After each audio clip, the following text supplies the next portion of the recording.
اعوذ باللہ من الشیطان اللعین الرجیم بسم اللہ الرحمن الرحیم الحمد للہ رب العالمین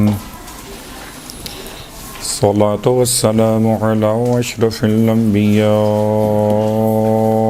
والمرسلین سیدنا ابی القاسم محمد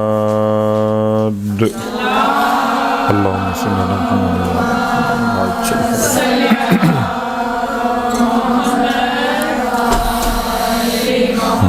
وعلى أهل بيته الطيبين الطاهرين واللعنة الدائمة على أعدائهم أجمعين أما بعد فقد قال الله تبارك وتعالى في كلامه الحميد فرقانه المجيد قوله الحق وهو أصدق القائلين بسم الله الرحمن الرحيم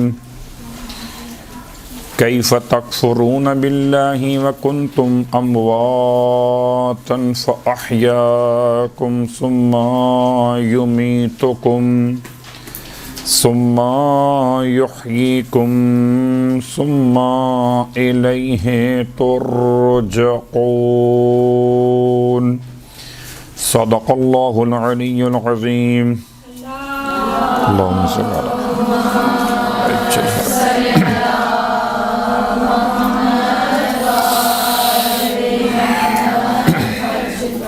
تمام تعریفیں خدا بند متعال کے لیے اور تمام ہدیہ درود و سلام و نزوات مقدسات کے لیے جو باعث خلقت کائنات بھی اور اشرف موجودات بھی۔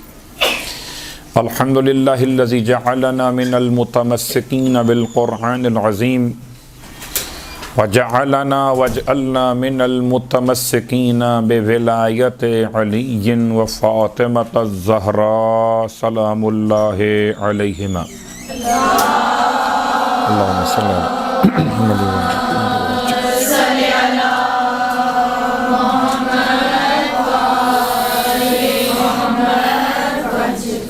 اما بعد، السلام علیکم ورحمۃ اللہ وبرکاتہ۔ لطف پروردگار کے ساتھ آپ طالبات کی خدمت میں اور تمام سامعین کی خدمت میں اور جہاں تک یہ آواز پہنچے تمام صاحبان ایمان کی خدمت معظم میں بنیادی عقائد کے ایک عنوان کے ساتھ حاضر خدمت ہوا۔ اس میں کوئی شک نہیں کہ بہرحال انسان کی ساری عبادات اور اعمال کا انحصار انسان کے عقائد پر ہے۔ جتنا بہترین انسان کا عقیدہ ہوگا اتنا ہی اس کے اعمال کی حیثیت کا تعین کیا جائے گا۔ اگر عقیدہ کمزور ہوا تو چاہے اعمال اور عبادات بہت زیادہ ہی کیوں نہ ہوں، وہ تمام کے تمام عبادات اور اعمال انسان کے کسی کام نہ آ سکیں گے۔ بنیادی عقائد کے اعتبار سے ویسے تو اس عنوان کو علم کلام کے نام سے بھی یاد کیا گیا اور اسے فقہ اکبر کے نام سے بھی یاد کیا گیا، اور یہی وہ اصل قانون فطرت ہے جس کو ہم کہتے ہیں کہ انسان عقائد کی بحث کرے تو اصلاً وہ فطرت کے عناوین کی بحث کر رہا ہوتا۔ پروردگار نے سورہ مبارکہ البقرہ میں آیت نمبر 28 میں ایک سوال انسان سے کیا ہے، اور سوال انسان سے کیا استفہام کے حیثیت کو استعمال کرتے ہوئے کیف تکفرون باللہ وکنتم امواتا، اور دیکھو کہ تم اللہ کا کیسے انکار کر سکتے ہو، کیسے اللہ کو جھٹلا سکتے ہو، در حالہ کہ تم میت تھے، تم مردہ تھے۔ فاحیاکم، اس نے تمہیں عدم کی موت سے حیات اور زندگی عطا فرمائی، وجود کی حیات اس نے تمہیں عطا کی۔ یا آیت نے انسان کے آدم پیدائش کو موت کا نام دیا، انسان کے وجود کو اس کی حیات کا نام دیا۔ فَأَحْيَاكُمْ، اس نے پس تمہیں میت تھے تمہیں زندگی عطا فرمائی، ثُمَّ يُمِيتُكُمْ، اور پھر وہ تمہیں دوبارہ موت کی تکلیف کے ساتھ واپس پلٹا دے گا، ثُمَّ يُحْيِيكُمْ، اور پھر تمہیں ایک اور نئی زندگی عطا فرمائے گا، ثُمَّ إِلَيْهِ تُرْجَعُونَ، اور پھر تمہیں اس کی بارگاہ میں واپس پلٹا دیا جائے گا۔ 5 کیفیات کو اس آیت میں بیان کیا، سورہ بقرہ آیت نمبر 28۔ پہلی کیفیت کا نام موت ہے اور آخری کیفیت کا نام رجوع پروردگار ہے۔ درمیان میں 4 باتیں ہیں، ایک حیات، ایک موت، ایک حیات، ایک موت، یا یوں سمجھیے ایک حیات، ایک موت، پھر حیات، پھر موت۔ اس انداز سے پروردگار عالم نے انسان کو متوجہ کیا۔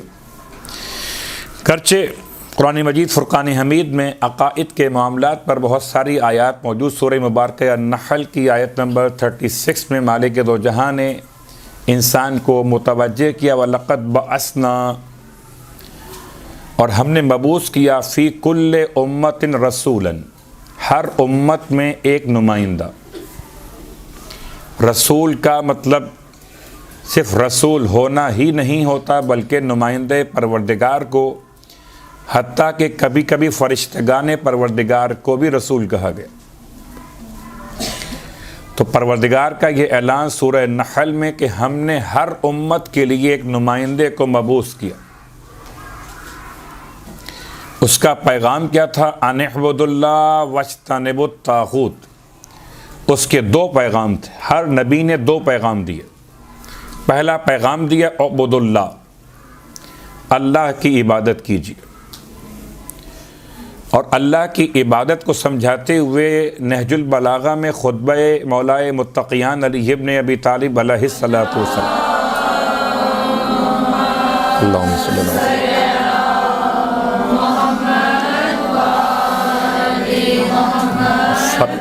فرماتے ہیں پہلی عبادت ہے رب کی معرفت۔ معرفت خود ایک عبادت ہے۔ نماز، روزہ اور حج یہ اعمال ہیں، عقائد نہیں ہیں۔ رب کی معرفت عقیدہ ہے، عمل نہیں ہے۔ مگر امام فرماتے ہیں کہ اللہ کی معرفت سب سے پہلی عبادت ہے۔ گویا انسان یہ سمجھ کر عقائد کی بحث کو اپنے تمام تر امور پر مقدم کرے کہ سب سے پہلی عبادت رب کی معرفت، نماز بعد میں ہے، معرفت صاحب نماز پہلے، روزہ بعد میں ہے، جس کے حکم پر روزہ رکھ رہا اس کی معرفت پہلے، ساری عبادات بعد میں، مگر جس کی عبادت کر رہا ہے وہ پروردگار پہلے۔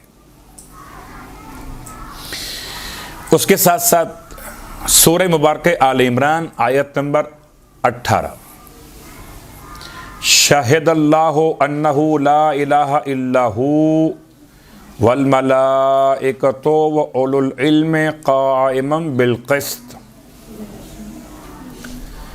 خدا کا یہ اعلان، شاہد اللہ، اللہ خود گواہی دیتا ہے کہ اس کے سوا کوئی معبود نہیں۔ یعنی عجیب کیفیت ہے کہ آپ نماز آپ پڑھتے ہیں، رب نہیں نماز پڑھتا، روزہ آپ رکھتے ہیں، رب روزہ نہیں رکھتا۔ یعنی ساری عبادات بندوں کے لیے ہیں، مالک عبادات کو انجام نہیں دے سکتا۔ لیکن معرفت خود ایک ایسی عبادت کہ خدا اپنے آپ کو پہلے بیان کرتا ہے، شاہد اللہ، اللہ گواہی دیتا ہے کہ اس کے سوا کوئی معبود نہیں۔ والملائکۃ، اور اس کی گواہی اس کی وحدانیت کے اعتبار سے ملائکہ دیتے، وَأُولُو الْعِلْمِ قَائِمًا بِالْقِسْطِ، اور تیسری گواہی دیتے ہیں وہ صاحبان علم جو عدل و انصاف کے ساتھ قیام کرنے والے۔ یہ تو آیت کا ترجمہ 3 مقامات سے ہم نے پیغام کو لیا. بہت سارے مقامات سے ہم پیغام لے سکتے ہیں. پورے قرآن مجید میں پروردگار نے کبھی اپنا تعارف کرایا رب العالمین کہہ کر، کبھی تعارف کرایا الرحمن الرحیم کہہ کر، کبھی تعارف کرایا اپنے لیے احد اور صمد، لم یلد ولم یولد کہہ کر، ولم یکن لہ کفوا احد پر جملہ مکمل کرتے. عقائد، بنیادی عقائد میں سب سے پہلا عقیدہ خود ذات خدا، یعنی باقی تمام اصول سہگانہ یا اصول پنجگانہ، 3 اصول کہیے یا 5 کہیے،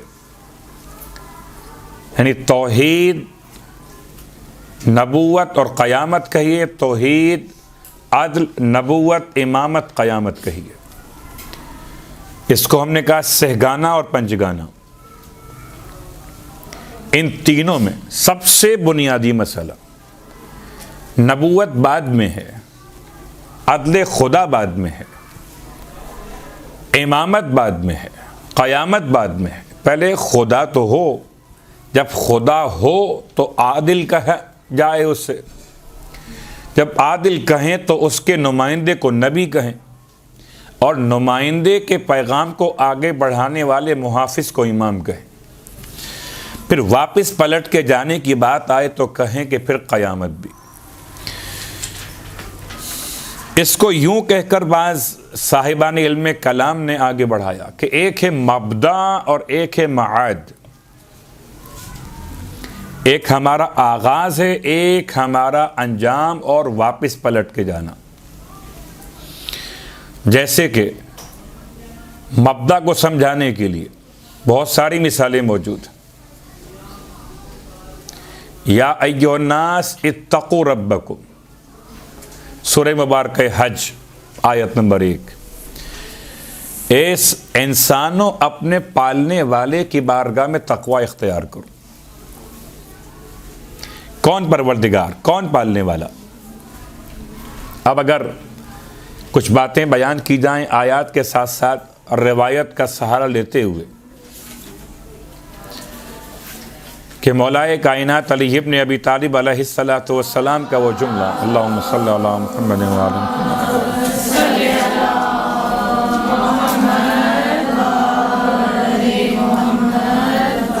ارشاد فرماتے ہیں اول الدین معرفتہ، دین کی ابتدا رب کی معرفت.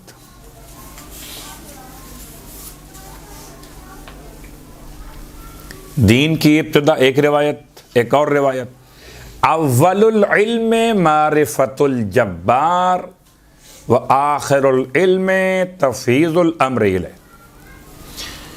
علم کی ابتدا ہے رب کی پہچان، معرفت.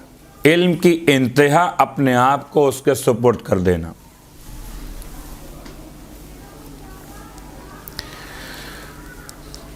جس اعتبار سے بھی انسان چاہے تو بات کو سمجھے. روایات کی روشنی میں خدا کا تعارف کراتے ہوئے کبھی حیثیت ایسی کہ سائل کا سوال یہ، علم کلام اتنا آسان علم نہیں ہے. بہت ساری کتابوں کے حوالوں کے ساتھ ہم بات کو آگے بڑھائیں، ایک ایک عبارت پڑھیں کہ رب کی پہچان ائمہ معصومین نے کیسے کروائی. تو علم فلسفہ بھی، علم منطق اور دیگر علوم عقلیہ سے بات کو مربوط کیا جا سکتا ہے. لیکن آسان مثالوں کے ساتھ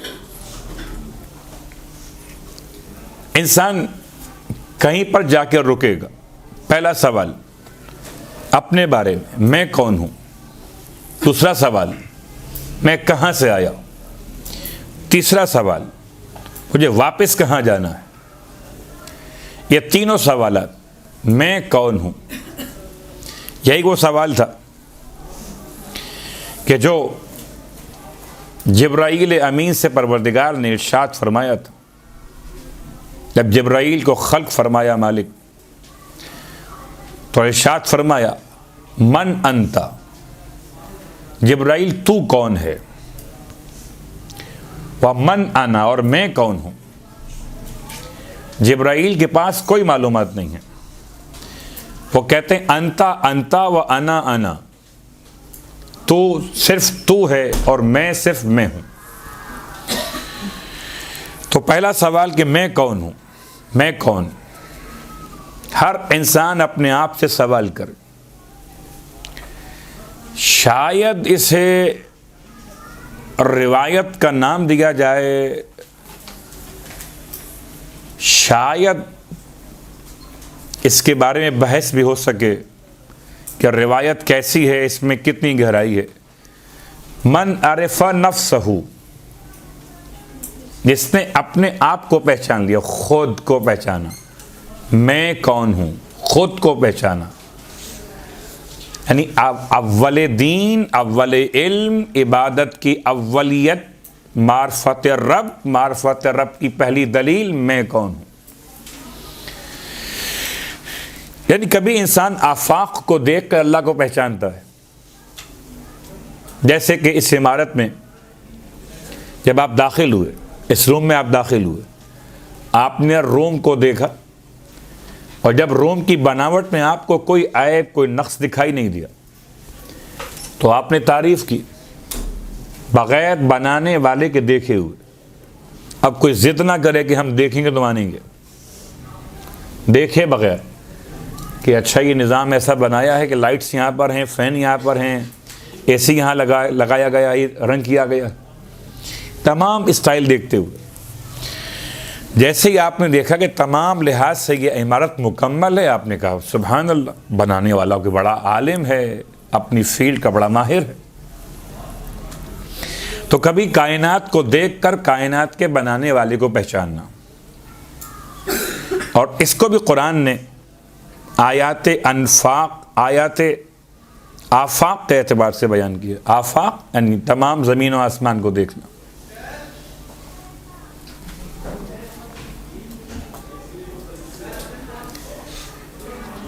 ذرا دیکھو اونٹ کی طرف اسے کیسا خلق کیا گیا، دیکھو پہاڑ کی طرف اسے کیسا جمایا گیا، دیکھو زمین کی طرف کہ اسے کیسے بچھایا گیا، دیکھو آسمان کی طرف اسے کیسے بلند کیا گیا۔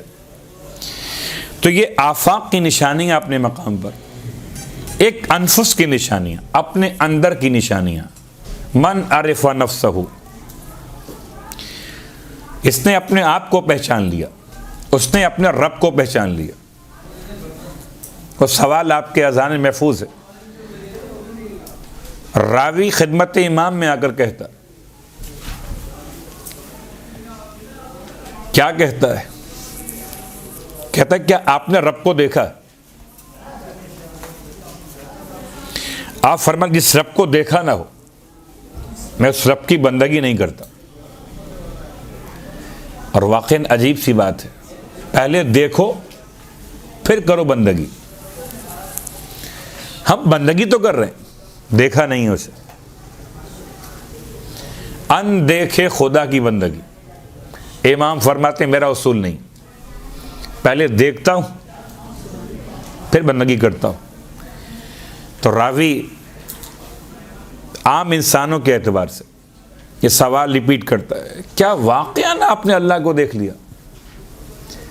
تب امام نے ارشاد فرمایا کہ خدا کو ان ظاہری آنکھوں سے دیکھنا ممکن نہیں، خدا کو دل کی حقیقت والی آنکھوں سے دیکھا جاتا۔ تو رب کو دیکھا پہلے ہے، عبادت بعد میں کی ہے۔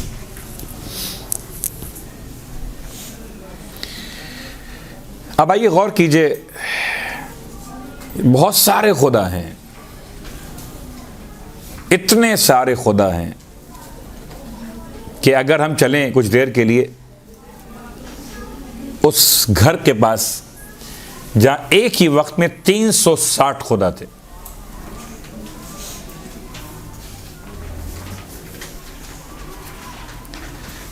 عجیب اتفاق ہے، 360 خدا، اور جب بات یہاں تک آئی ہے تو ایک دلیل بھی آپ کی خدمت میں عرض کر دوں. بس اوقات لوگ سوال کرتے ہیں آج ایام سیدہ کے اعتبار سے، جی آپ اتنے مصائب پڑھتے ہیں کہ وہ گھر میں بلوائی داخل ہو گئے، سیدہ کے ساتھ یہ ظلم کیا، اور یہ بھی کہتے ہیں کہ علی موجود تھے. تو علی کے ہوتے ہوئے شہزادی پر اتنے مصائب کیسے ہو سکتے ہیں؟ یہ آپ غلط کہتے ہیں.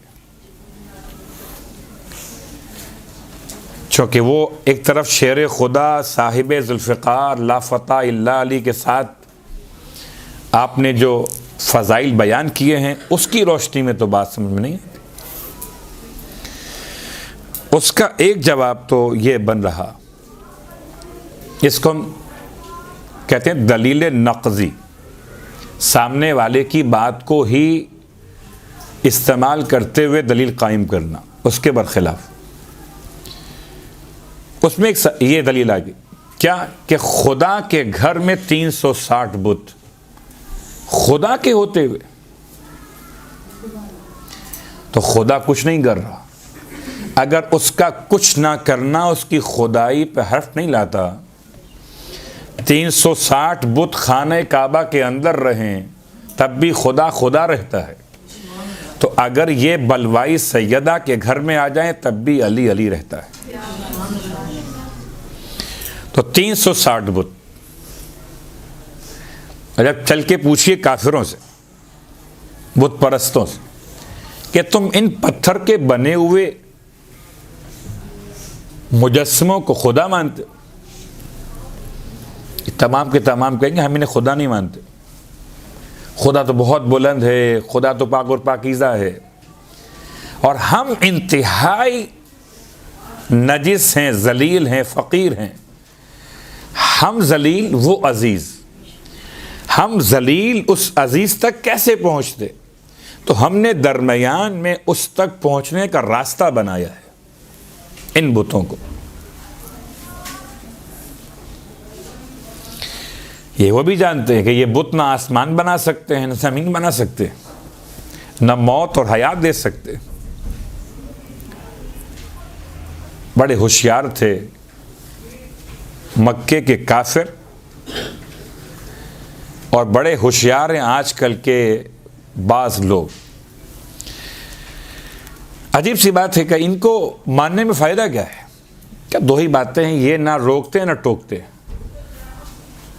ان کو ماننے کا فائدہ ہے جہاں بٹھاؤ بیٹھ جاتے ہیں.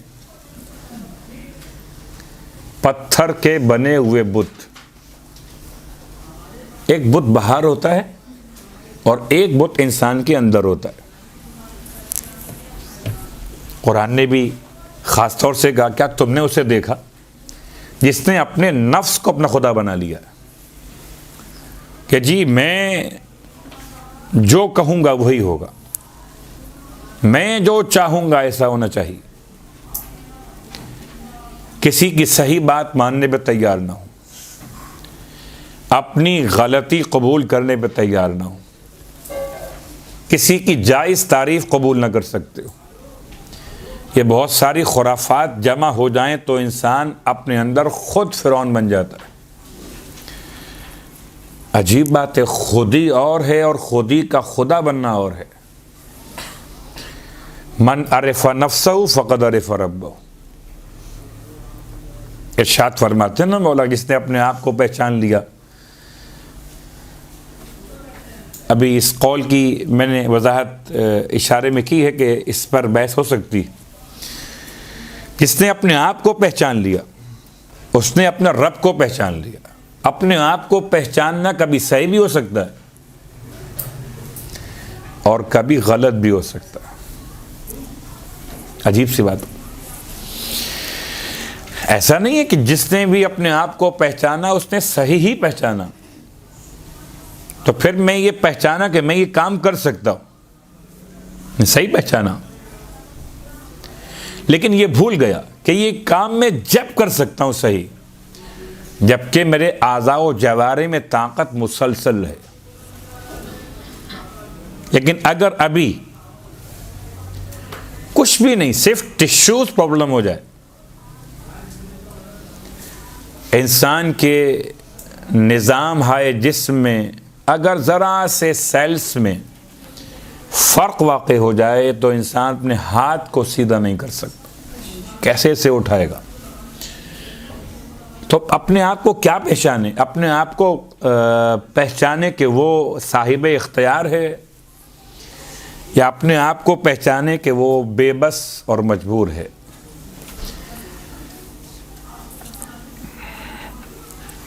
بہت سخت ہماری بحث نہ ہو جائے کہیں، اس لیے اپنے آپ کو روکتے ہوئے کہ ہر تشخیص نفس انسان کو تشخیص رب تک نہیں پہنچاتی، بلکہ صحیح تشخیص اپنے نفس کی،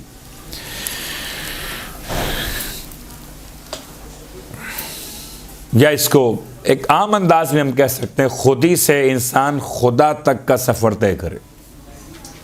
یعنی ہر وہ خودی جو انسان کو خدا تک پہنچا دے وہ معرفت ہے، اور ہر وہ خودی جو انسان کو خودی تک واپس لے آئے وہ فرعونیت ہے.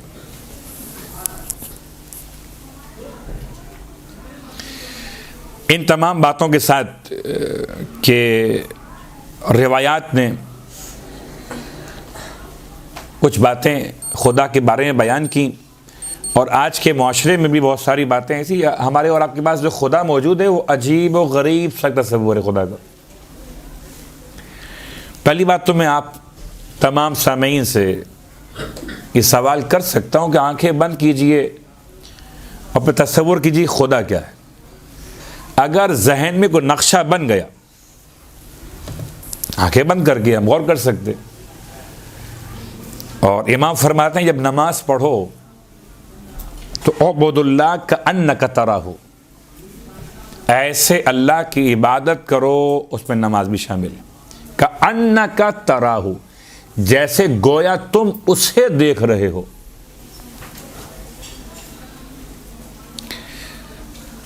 اور اگر تم فإنک لم تراہ فہو یراک، اور اگر تم اسے نہیں دیکھ رہے بس وہ تمہیں دیکھ رہا ہے. تو اب معرفت کی دو منزلیں آ گئی. ایک منزل جو سب سے بلند ہے کہ اعبد اللہ کأنک تراہ، وہ جو فرمایا تھا مولا نے کہ جب تک رب کو دیکھا نہ ہو میں اس کی بندگی نہیں کرتا. انہی کا فرزند فرما رہا ہے کہ اللہ کی عبادت ایسے کیجیے جیسے آپ اللہ کو دیکھ رہے. اور اگر اللہ کو دیکھنے قابل نہیں ہوئے، اللہ کو دیکھنا. ایک سوال خدمت میں کیا گیا تھا، اور یہ جو تصور آپ کے یہاں ہے کہ اکثر آپ بھی یہ سماعت فرماتے ہوں گے کہ جی اوپر والا بیٹھا ہوا ہے، اوپر والا دیکھ رہا ہے.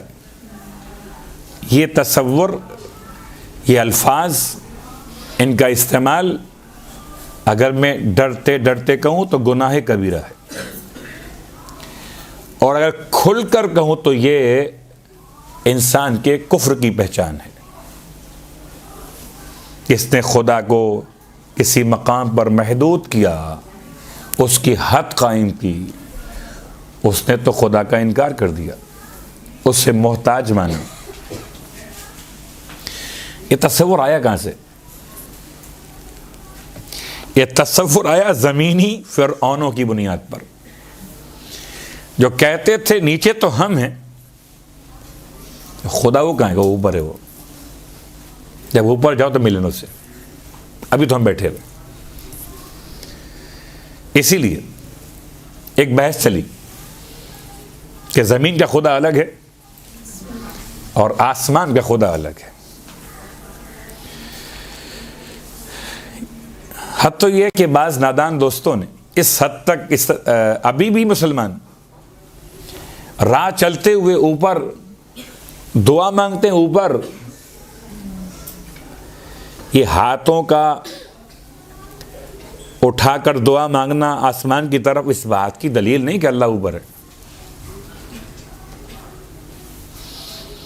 تو پہلے تو یہ بات کہ اللہ ہے کہ نہیں ہے.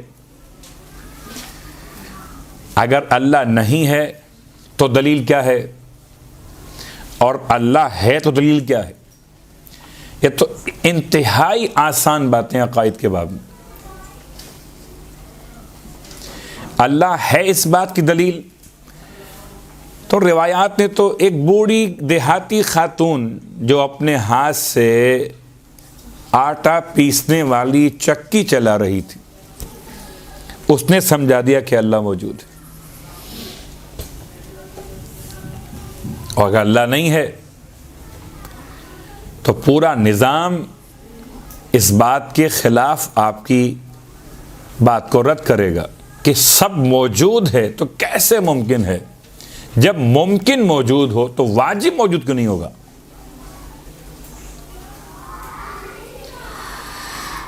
وجود کی اقسام میں واجب الوجود, ممکن الوجود, ممتنع الوجود.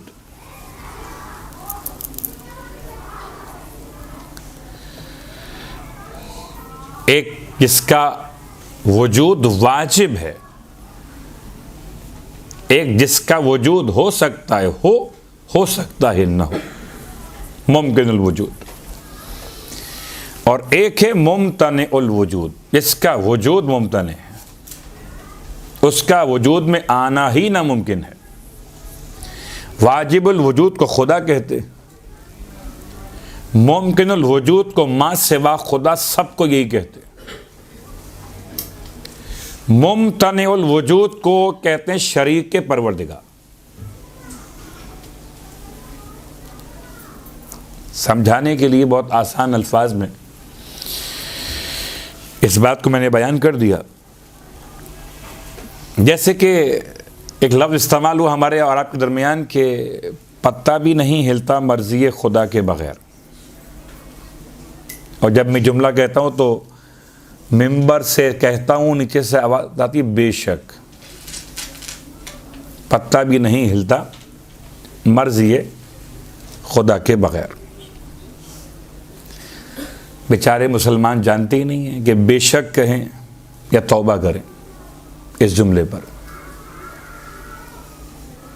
پتا بھی نہیں ہلتا مرضی خدا کے بغیر, یہ جملہ کفر ہے. سخت ترین بات میں نے کہہ دی.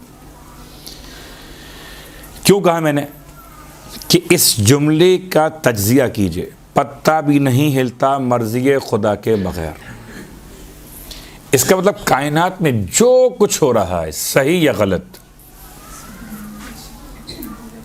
صحیح یا غلط, جو ہو چکا وہ بھی, جو ہو رہا ہے وہ بھی, صحیح یا غلط, سب اللہ کی مرضی. اب میں آپ سے پوچھتا ہوں, آپ بتائیے کہ بہت سارے واقعات مظالم میں کیا آپ کی مرضی تھی کہ ایسا ہو جائے؟ آپ کی مرضی ہے کہ امام کا ظہور ہو جائے, آپ کی مرضی ہے کہ انتقام خون حسین لیا جائے. کیا آپ کی مرضی یہ بھی تھی کہ خون حسین بہایا جائے؟ یہ بنو امیہ کا پروپیگنڈا تھا. یعنی ہمارے اس مخلوط معاشرے میں جہاں تمام مکاتب ہائے فکر کے مسلمان رہتے ہیں تو وہ خدا کا تصور, عقائد کی بحث اس لیے انتہائی اہم ہو گئی کہ جو خدا ہم سن رہے ہیں نا معاشرے میں, ہم اسی خدا کی بات کر رہے ہوتے ہیں.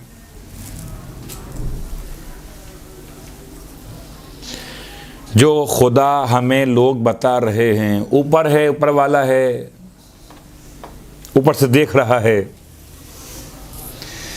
لوگ تو یہاں تک کہ پڑے ہوئے شوز سیدھے کر رہے ہوتے ہیں, یہ اللہ کی طرف لانا جا رہی ہے.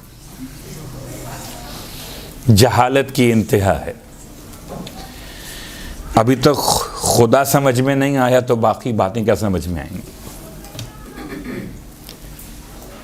اب آئیے اس کا جواب کیا ہے کہ پتا بھی نہیں ہلتا مرضی خدا کے بغیر. اس میں تھوڑی سی وضاحت ہو جائے تو یہ جملہ ٹھیک ہو جائے گا. کیا مطلب؟ بڑی بڑی مثالیں موجود ہیں. آپ کہیں لا الہ لا الہ لا الہ اور خاموش ہو جائیں، آپ کافر ہو گئے. الا اللہ کہا، مومن ہو گئے. تو سوال امام سے کیا گیا تھا کون سا کلمہ جس کا آغاز کفر ہے، اس کا اختتام اسلام ہے؟ کلمہ طیبہ. تو ذرا سی تبدیلی کر لیں اس کے اندر. پتا بھی نہیں ہلتا علم خدا میں آئے بغیر.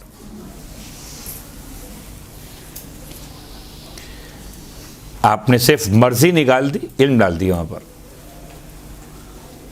اب جملہ ٹھیک ہو گیا. پتا بھی نہیں ہلتا. وما تسقط من ورقۃ الا يعلمها. نماز غفیلہ میں جو آپ سورہ انبیاء کی آیت تلاوت کر رہے ہیں اس کا جملہ وما تسقط من ورقۃ الا يعلمها. تسقط ٹوٹنا، من ورقۃ، ورقہ مانے پتا، کوئی پتا بھی نہیں ٹوٹتا الا مگر یہ کہ یعلمها، اللہ کے علم میں رہتا ہے. علم میں رہنا اور ہے اور مرضی سے ہونا اور ہے. صرف سمجھانے کے لیے کہ یہ آپ تک ہم تک بات کیسے ٹرانسفر ہو گئی اور ہم بھی زبان سے ادا کرنے لگے. تو عبید اللہ ابن زیاد کے دربار میں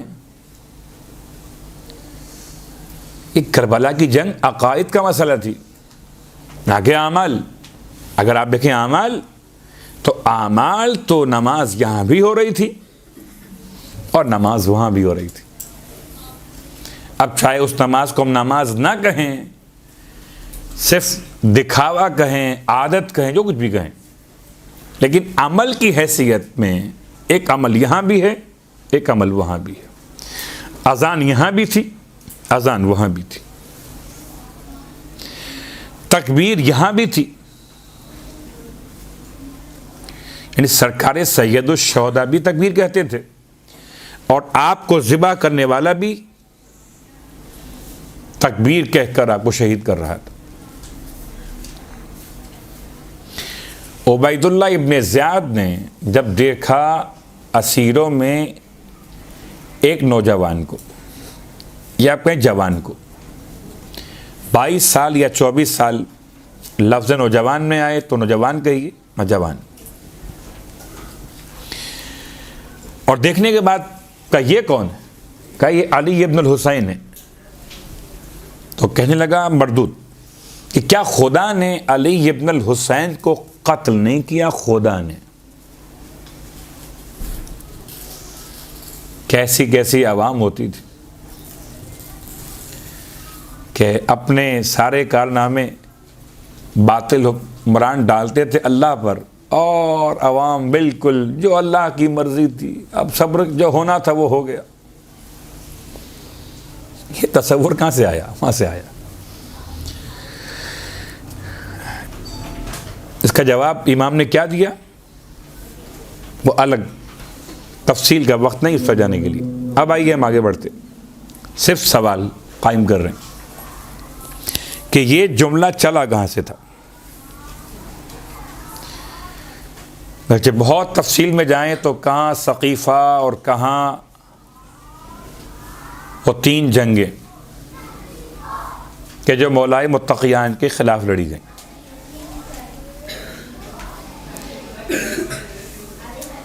اور کس طرح قضاء اور قدر کے الفاظ سے کھیلا گیا اور توحید کو ایسے ہی بگاڑا گیا کہ آج تک بگڑی ہوئی ہے. عوام الناس میں جائیے آپ کو یہی الفاظ ملیں گے.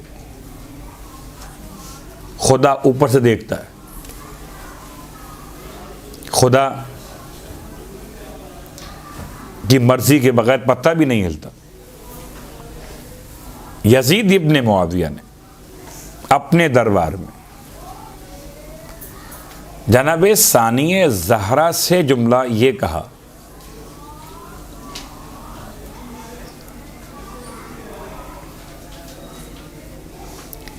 رائی تھی، تم نے دیکھا کیفا سن اللہ بک، اللہ نے تمہارے ساتھ کیا کیا، اللہ نے تمہارے ساتھ کیا کیا۔ اب یہ اس فارمولے کے ساتھ نوٹ کیجئے گا، فارمولہ کیا بنا؟ اگر ہم یہ بات قبول کر لیں کہ پتہ بھی نہیں ہلتا مرضی خدا کے بغیر، تو عوام الناس کے لیے یزید کہے گا کہ میں کیا کرتا، اہل بیت کے مقدر میں یہی لکھا تھا، اب جو اللہ کی مرضی تھی وہ ہو گئے، میں نے تو نہیں چاہا تھا، اب جو اللہ کی مرضی تھی وہ ہو گئے۔ یہ الفاظ بتا رہے ہیں اسے، تم نے دیکھا تمہارے ساتھ اللہ نے کیا کیا، تمہارے جوان ذبح ہو گئے، بچے ذبح ہو گئے، تمہارے سروں سے چادریں چھین لی گئیں، تم اسیر ہو گئے۔ آپ نے جواب کیا دیا؟ ارشاد فرمایا ما رأیت الا جمیلا، میں نے سوائے جمیل، اچھائی، خوبصورتی، عمدگی کے خدا سے اس کے سوا کچھ نہیں دیکھا۔ ما رأیت الا جمیلا۔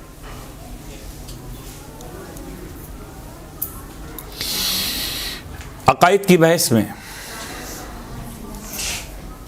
ایام سیدہ کی مناسبت سے شہزادی کی تسبیح کا بیان، اور تسبیح کا مطلب تسبیح وہ نہیں جو آپ پڑھتے ہیں،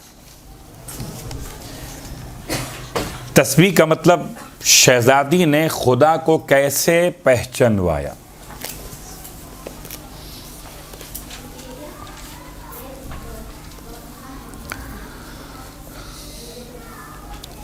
کبھی ہم خدا کی باتیں بیان کرتے ہیں، بحار الانوار کی روایات لے کر آتے ہیں، اصول کافی کی، کبھی تحف العقول سے بات لے کر آتے، 12 اماموں کے خطبات اور روایات سے خدا کی پہچان۔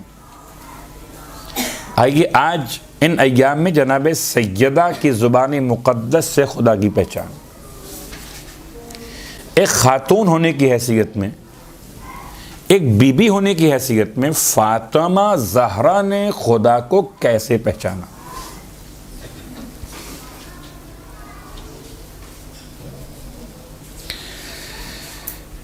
بہت سخت ترین جملے ہیں، سے اشارہ کرتے ہوئے کہ امام جواد علیہ السلام نے جناب سیدہ کے بارے میں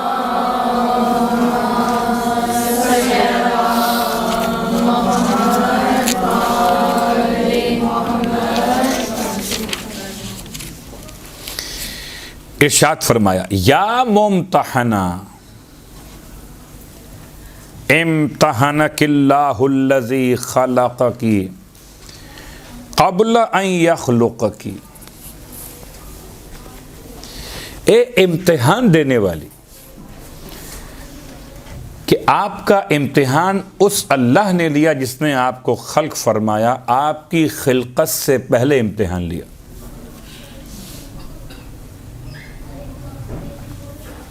ابھی توحید اور ذات خدا کی معرفت تک سفر طے کرنا باقی ہے۔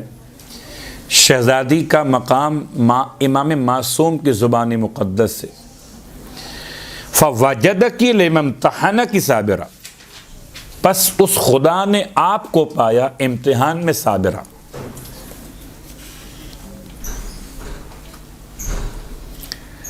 اب چونکہ ایام بھی ہیں اور یہ بات زیادہ مناسب لگتی ہے کہ بات کچھ وضاحت کر دی جائے اس جملے کی، آپ کی خلقت سے پہلے آپ کا امتحان لیا۔ خلقت سے پہلے، تو خلقت سے پہلے آپ تھیں کب؟ خلقت کا مطلب وجود،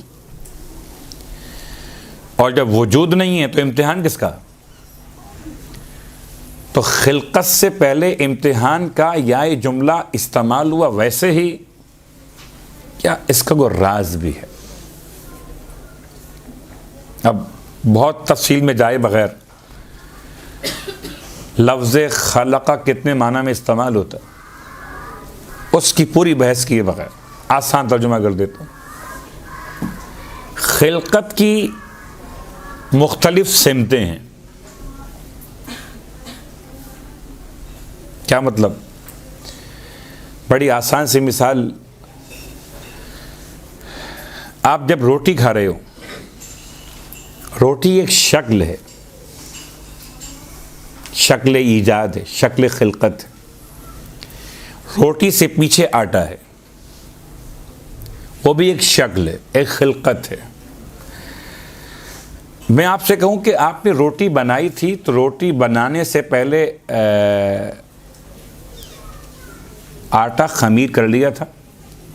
اب یہ خالص اردو زبان ہے، خمیر کسے کہتے ہیں وہ آپ شاید مجھ سے بہتر خیال کر سکیں کہ کچھ دیر تک آٹے کو گوندھ کے رکھا جائے تو اس کی کچھ صفات تبدیل ہو جاتی ہیں. اب ایک سوال کہ کیا آپ نے روٹی بنانے سے پہلے آٹے میں نمک ڈال دیا تھا؟ کیا آپ نے روٹی بنانے سے پہلے آٹے میں مثلاً کھانے والا جو سوڈا وہ ڈال دیا تھا؟ مثلاً آپ کہاں ڈال دیا تھا؟ تو روٹی کی خلقت سے پہلے آپ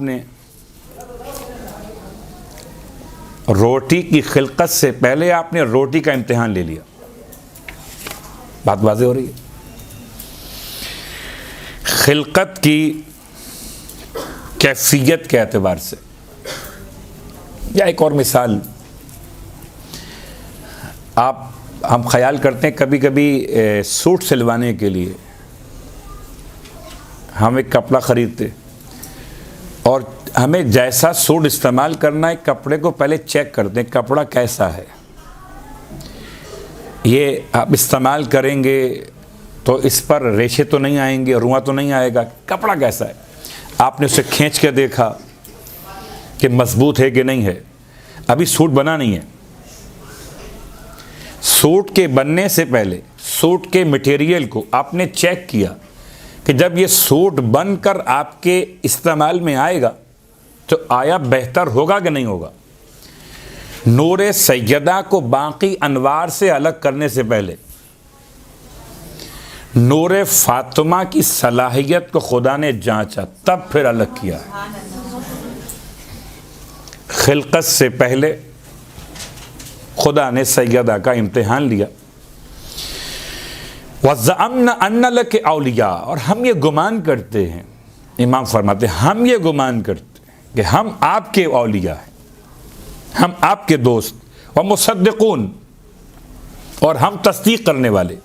وَالصَّابِرُونَ، اور ہم اطاعت کرنے والے. لِكُلِّ مَا آتَانَا بِهِ أَبُوكِ، ہر اس احکام، ہر اس بات کے لیے جو آپ کے بابا لے کر آئے تھے. وَوَصِيُّهُ، اور ان کے وصی لے کر آئے تھے. فَإِنَّا نَسْأَلُكِ إِن كُنَّا صَدَّقْنَاكِ، بس ہم سوال کرتے ہیں شہزادی آپ سے، اگر ہم اپنے اس دعوے میں سچے، إِلَّا أَلْحَقْتِنَا بِتَصْدِيقِنَا لَهُمَا، تو آپ ہمیں ملائیے ہماری گواہی کے ساتھ ان دونوں سے. اللہ اکبر. سیدہ کے مقام مقدس کو امام جواد نے اس طرح سے بیان کیا. اب سیدہ کی تسبیح، شہزادی کونین کی معرفت پروردگار کی پہچان کے لیے آپ کی تسبیح کے چند جملے. سبحان ذی العز الشامخ المنیف.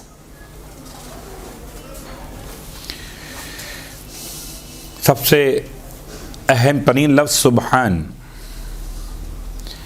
پروردگار عالم کی صفات ثبوتیہ اور صفات سلبیہ.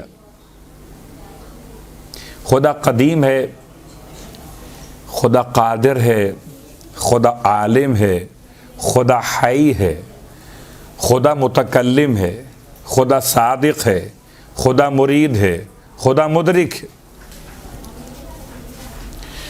یا صفات سلبیہ، مکان نہیں رکھتا، جسم نہیں رکھتا، کوئی شریک نہیں رکھتا، کسی جگہ سما نہیں سکتا، کسی میں حلول نہیں کر سکتا، اس کے اجزاء نہیں ہو سکتے۔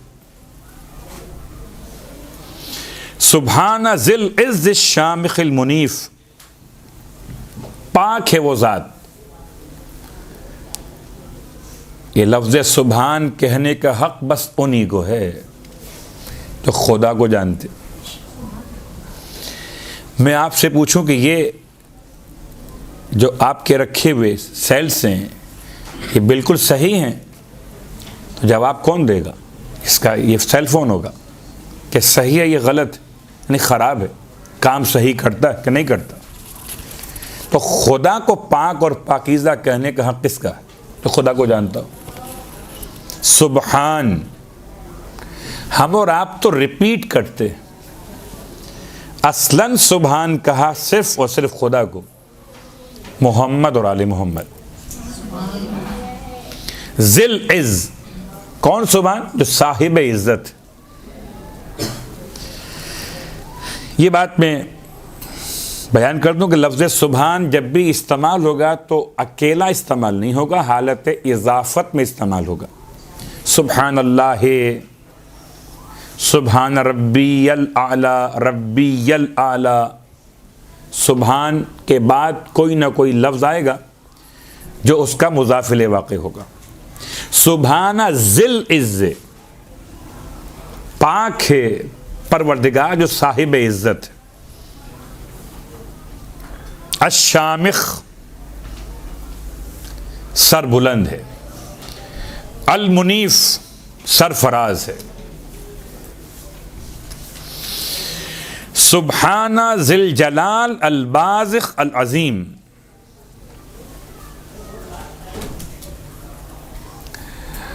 ہمارے پاس تو پروردگار عالم کے ناموں میں سے 1000 نام دعائے جوشن کبیر میں، باقی مسلمانوں کے پاس صرف 99 نام۔ خدا کے نام کتنے سارے، آیات خود اس بات کی شاہد و دلیل ہیں سورہ الحشر کے اندر کہ سارے اچھے نام اللہ کے، جس نام سے چاہو اسے پکارو، اللہ کہو، رحمان کہو، یا جس اچھے نام سے چاہو اسے پکارو، سارے اچھے نام اللہ کے۔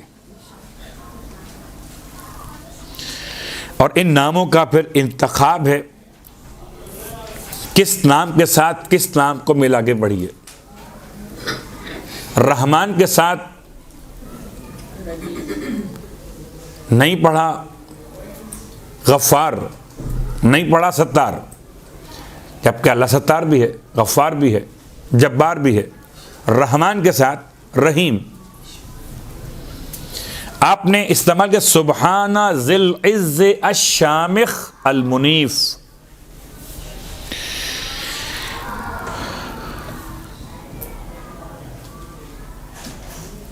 بہت تفصیل میں جائیں تو ایک ایک جملہ پوری مجلس کا عنوان بن سکتا ہے۔ عزت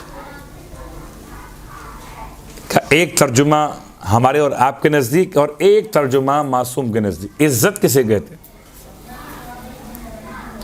کہ عزت بڑی ہو مل رہی ہے آپ کو، لوگ سلام کر رہے ہیں، جھک جھک کے مل رہے ہیں، آپ آتے ہیں تو لوگ کھڑے ہو جاتے ہیں، بڑے صاحب عزت۔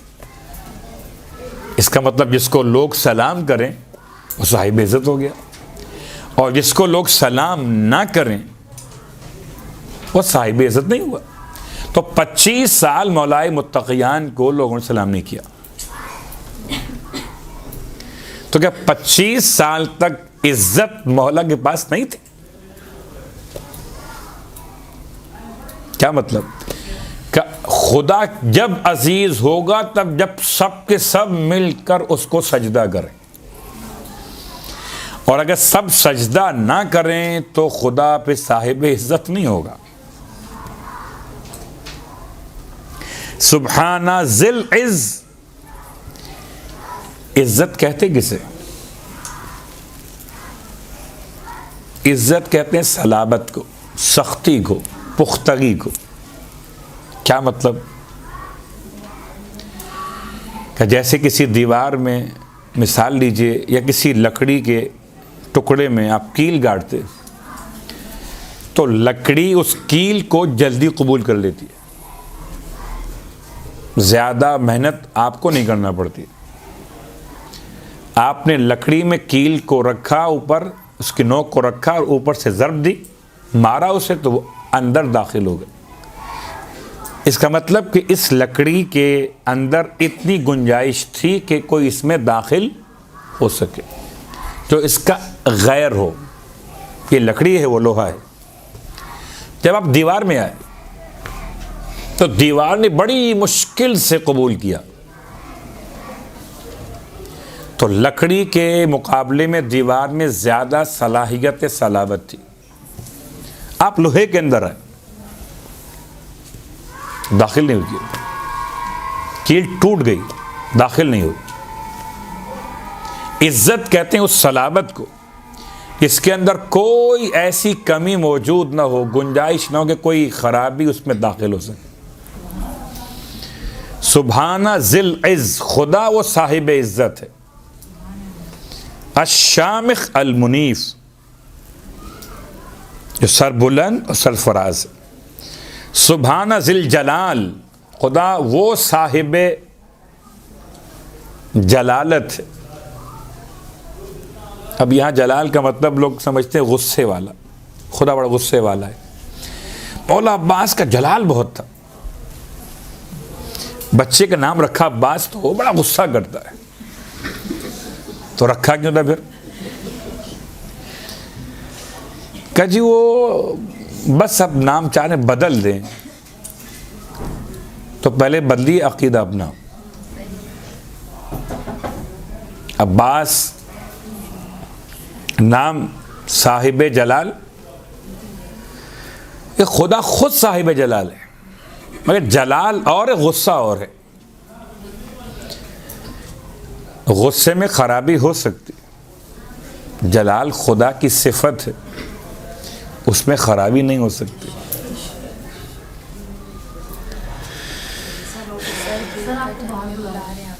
مجھے بلا رہے ہیں؟ اچھا, وقفہ ہوتا ہے اس میں؟ اچھا, آپ کو وقفہ چاہیے تو چلے جاتے ہیں, ہمیں نہیں چاہیے وقفہ. ہاں ٹھیک ہے. تو صاحب جلال, سبحانہ ذل جلال, پروردگار کون؟ جو صاحب جلال. البازق العظیم,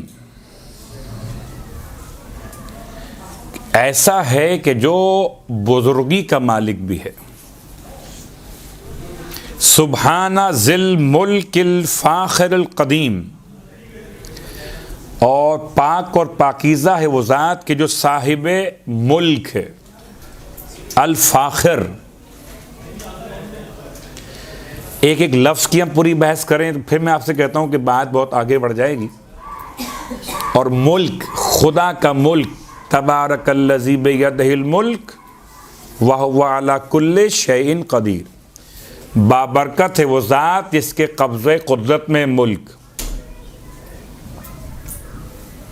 وہ اتنا قریب ہے انسانوں سے, اتنا قریب ہے, اس کی معرفت کی بات ہو رہی ہے, اتنا قریب ہے کہ مجھ سے میرا ہر رشتہ دور ہے, مجھ سے میرا ہر عضو بدن دور ہے, وہ مجھ سے قریب ہے. بہت مشہور روایت کے دیکھ رہے تھے ابو حنیفہ, نماز پڑھ رہے تھے, ہمارے اور آپ کے 7ویں امام علیہ الصلاۃ والسلام.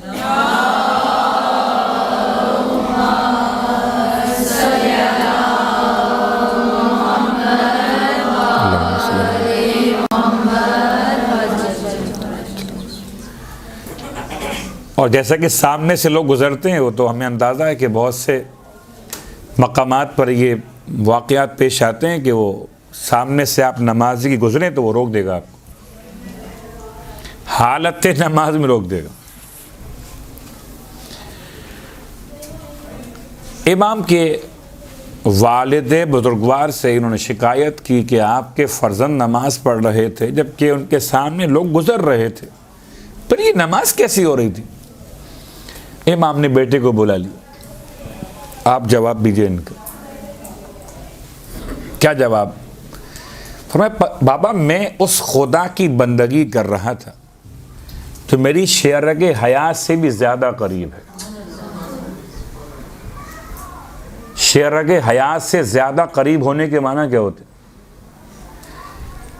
نحن اقرب الیہ من حبل الورید، سورہ قاف کے یہ آیات کے الفاظ ہیں۔ خدا کہتا ہے ہم زیادہ قریب ہیں تمہاری شرگ حیات سے بھی۔ کتنا قریب ہیں؟ یہ الفاظ نہیں، اقرب، زیادہ قریب، کتنا قریب وضاحت نہیں۔ امام سے پوچھا گیا اللہ آپ بتائیے کہ خدا اتنا قریب ہے کہ معنی کیا ہوئے؟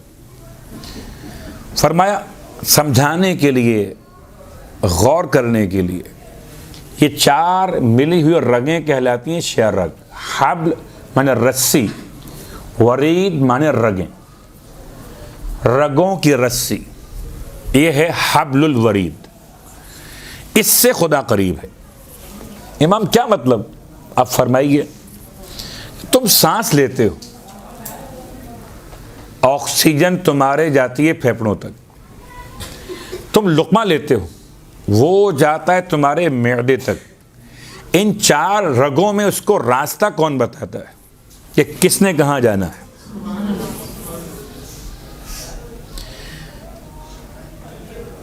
خدا اتنا قریب ہے جو تمہارے لقمے کو راستہ بتاتا ہے کہ جانا کہاں ہے۔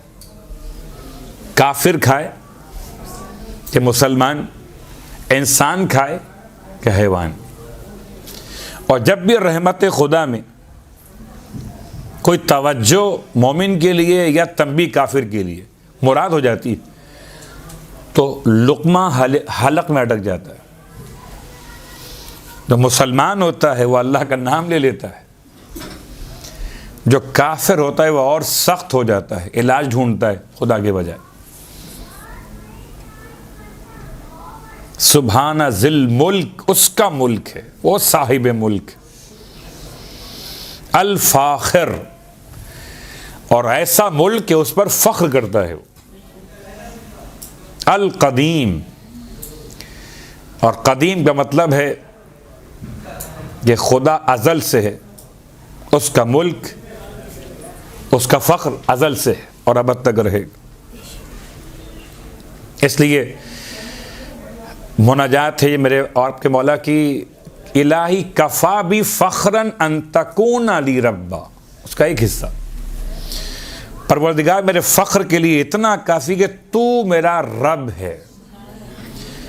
اور ایک اور مقام پر امام نے ایک فخر بیان اور کیا، لی الفخر بفاطمہ و ابیہا، میرے لیے باعث فخر فاطمہ اور ان کے بابا کی ذات۔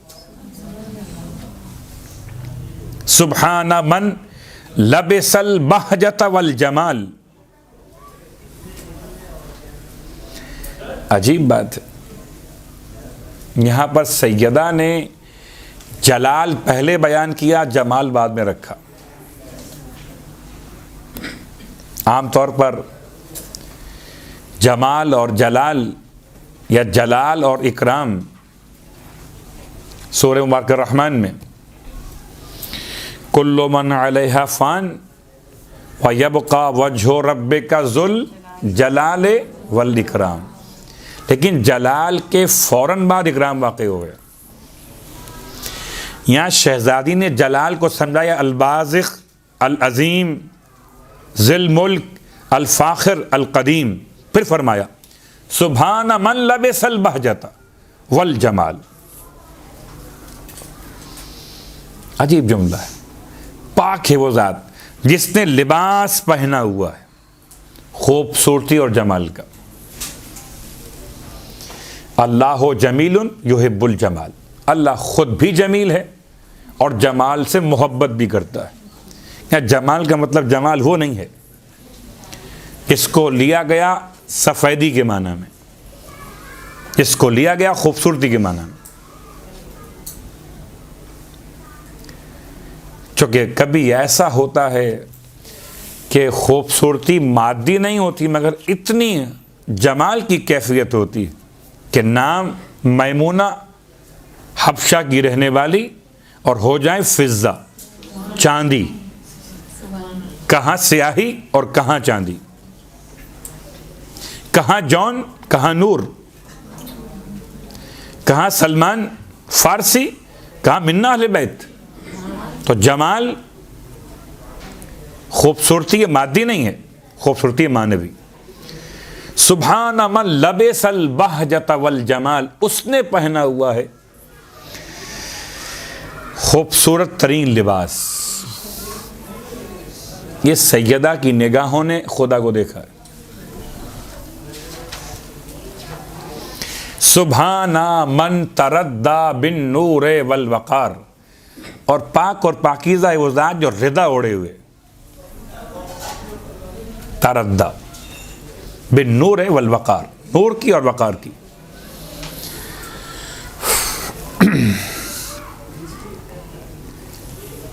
گرچہ ظاہری الفاظ میں انسان کہیں اشتباہ نہ کرے. وسع کرسیہ السماوات والارض، اس کی کرسی بڑی ہے، اتنی بڑی کرسی ہے کہ زمین و آسمان کے احاطہ کیے ہوئے. تو کیا اللہ کی کرسی بھی ہے، اس کا عرش بھی ہے. عرش معنی تخت. وہ کہتا ہے ابلیس سے کہ تجھے کس چیز نے منع کیا کہ سجدہ کرے؟ اس کو جس کو میں نے اپنے دونوں ہاتھوں سے بنایا تھا. تو کیا اس کے ہاتھ بھی ہیں؟ کل من علیہ فان ویبقی وجہ ربک، اس کی آنکھیں بھی. اے نو کشتی بناؤ ہماری آنکھوں کے سامنے. خدا کی آنکھیں نہیں، خدا آنکھوں کے بغیر دیکھتا ہے. خدا کے ہاتھ نہیں، خدا ہاتھوں کے بغیر کام لیتا ہے. سبحان من تردى بالنور والوقار، پاک ہے وہ ذات جس نے رضا اوڑی ہوئی ہے. اب ہمارے پاس جو اذہان میں بات بنتی ہے فوراً ذہن میں آتا ہے کہ رضا مانے چادر، وہ اوڑے ہوئے. یہ شہزادی اللہ تعالیٰ کو دکھا رہی ہیں، لباس پہنے ہوئے، چادر اوڑے ہوئے. یہ الفاظ کے نہ سمجھنے کا مسئلہ ہے. جیسے قرآن پڑھ کے لوگ اللہ کی کرسی ڈھونڈتے ہیں اور پھر وہ جب کرسی ان کو مل جائے تو پھر بھول جاتے ہیں کہ آیت الکرسی کیا ہے. بالنور والوقار، اس کے لباس دو ہیں، دو چادریں اوڑے ہوئے، ایک نور کا ایک وقار کا.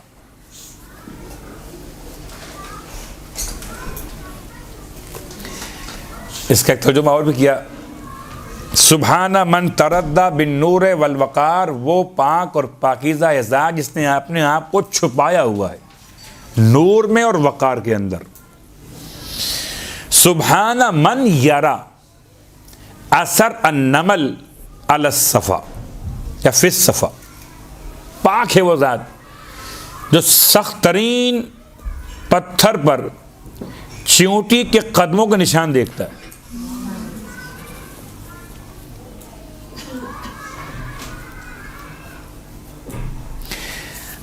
مولا کی خدمت میں ایک کیس لایا گیا تھا اور کیس آیا تھا گورنمنٹ سے. صاحب وہاں پہنچ گئے، یہودی عقیدے کے طور پر وہ تھا، اور پہنچنے کے بعد اس نے یہ پوچھ لیا کہ بتائیں اللہ کہاں پر ہے. ان صاحب نے کہا کہ اللہ تو اوپر ہے. کہا اگر اللہ اوپر ہے تو کیا زمین اللہ سے خالی ہے؟ کہا یہ زندیق ہو گیا ہے، یعنی مرتد ہو گیا ہے، اسے پکڑو اور جان سے مار دو. اور جان چھڑا کے بھاگ کے نکلا اور پہنچا مولا کی خدمت میں، اور امام نے ارشاد فرمایا کہ میں تجھے تیرے نبی جس کو تو مانتا ہے، موسیٰ علیہ السلام، کتاب توریت جس کو تو مانتا ہے، اس سے سمجھا دوں تو مان لے گا کہ خدا کہاں پر ہے؟ کہا مان لوں گا۔ اس سے اچھی بات کیا ہوگی کہ کتاب بھی میری ہو، نبی بھی ہمارا والا ہو، بات آپ کی ہو جائے۔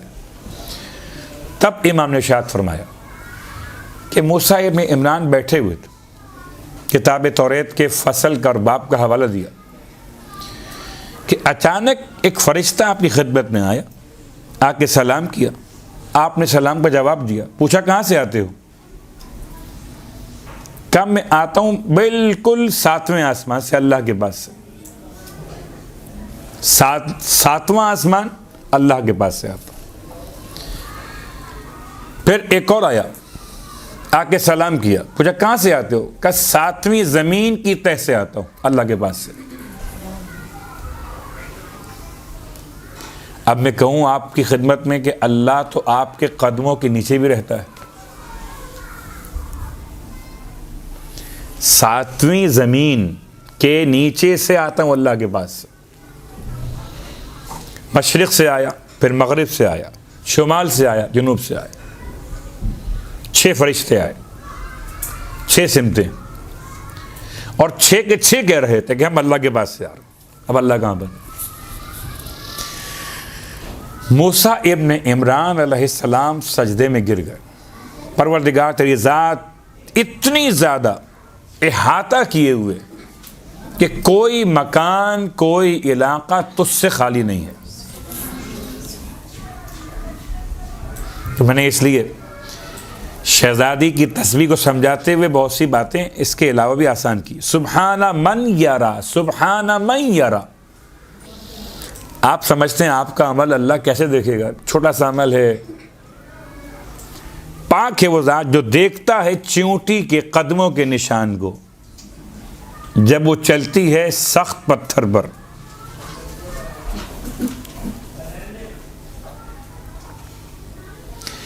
چیونٹی کے قدموں کے نشان، پہلے تو بات ہے چیونٹی بہت چھوٹی،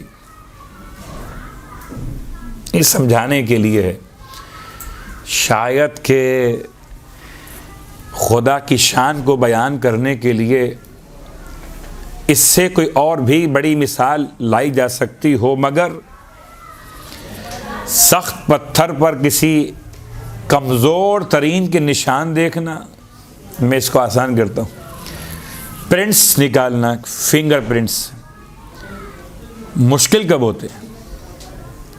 جبکہ اس کے نشانات قدم ہو وہ بہت وزنی ہو تو آسان ہو جائے گا۔ جس زمین پہ پاؤں رکھے ہوں وہاں زمین نرم ہو، صاحب قدم سخت، زمین نرم، نشان اچھے بن جائیں گے۔ یہاں صاحب قدم چیونٹی ہے اور نیچے زمین سخت پتھر، اس پر کوئی اگر پرنٹس بنیں گے تو دنیا کی کوئی طاقت اسے نہیں لکھ سکتی۔ سبحان من یرا اثر النمل فی الصفا۔ اس کے بعد شہزادی کا ایک اور جملہ تسبیح کے اندر، سبحان من یرا وقع الطیر فی الہوا۔ پاک ہے وہ ذات جو دیکھتا ہے پرندوں کے ہوا میں پرواز کے راستوں کو۔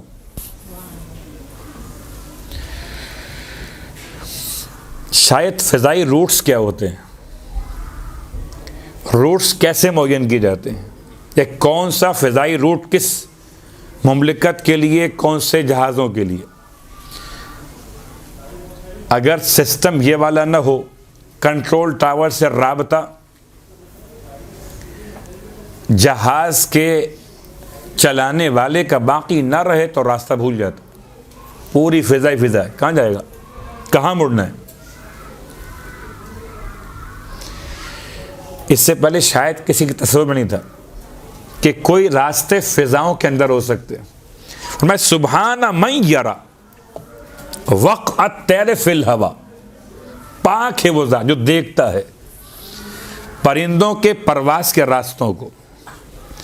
سبحان من ہوا ہاکذا ولا ہاکذا غیرہ۔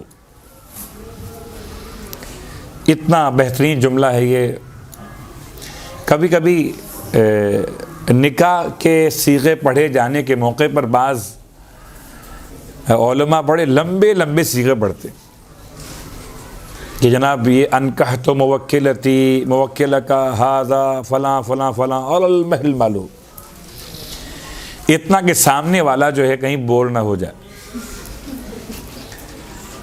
یعنی یہ بھی عالم یہ بھی عالم.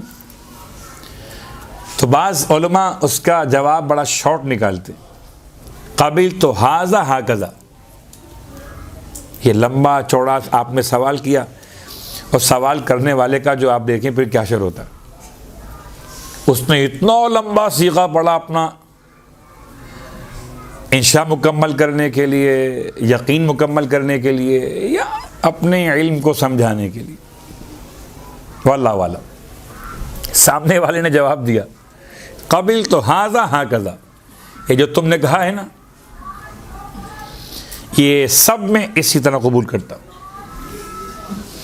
شہزادی نے آخر میں جملہ وہ استعمال کی، سبحان من ہوا ہاکذا ولا ہاکذا غیرہ، پس پاک ہے پروردگار وہ جو اس طرح کا خدا ہے، ولا ہاکذا غیرہ، اور کوئی اس کا غیر اس طرح نہیں ہو سکتا. سیدہ نے 2 جملوں میں فیصلہ کر دیا، جیسے کہ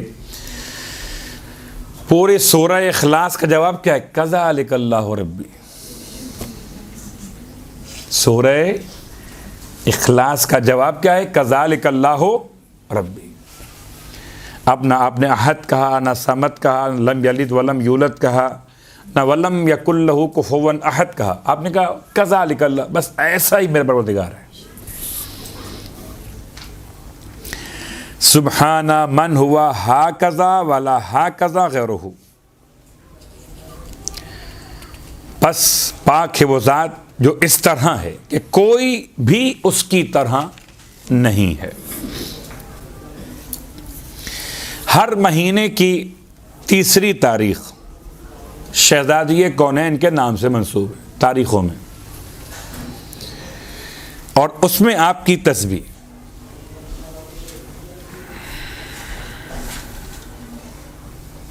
اس کے 2-3 خاص جملے فرماتی ہیں، سبحان من استنارا بالحول والقوت، پاک ہے وہ ذات جس نے اپنی قوت اور قدرت کے ساتھ جہان کو منور کر دیا ہے.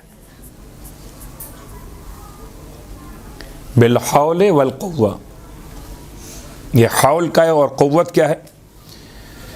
لا حول ولا قوت الا باللہ العلی العظیم. نہ کوئی طاقت ہے نہ کوئی قدرت ہے، جو کچھ بھی ہے سب اللہ کے نام سے.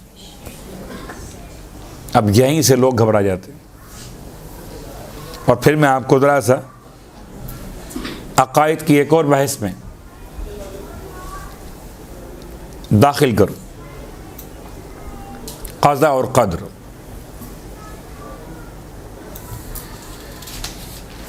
یا روایت تو آپ کے علم میں، مگر شاید یہ جو آپ کے علم میں روایت ہے کہ جی کسی نے سوال کیا مولا کی خدمت میں،